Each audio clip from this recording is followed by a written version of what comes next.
અમુક લોકો અત્યારે એવું બી છે કે આપણું જે ઇલેક્શનનું રિઝલ્ટ છે ઘણું પુઅર રહ્યું છે.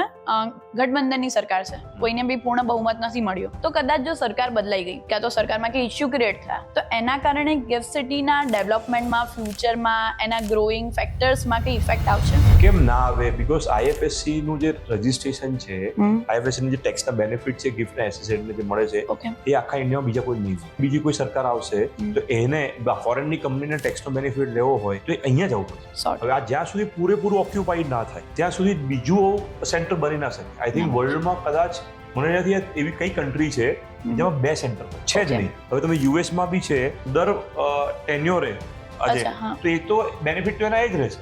એટલે એસઈઝેડ જે છે આજે ગમે તેટલી સરકાર બદલાય, એસઈઝેડ ના બેનિફિટ ને કોઈ ફરક ના પડે. કોઈ ફરક ના પડે. કદાચ કાલે ઉઠી સરકાર બદલાઈ તો જે એક્સટેન્શન છે એ કદાચ ના કરે એટલે એ ફરક પડે. બાકી ટેક્સના બેનિફિટમાં શું ફરક? કઈ ફરક ના પડે.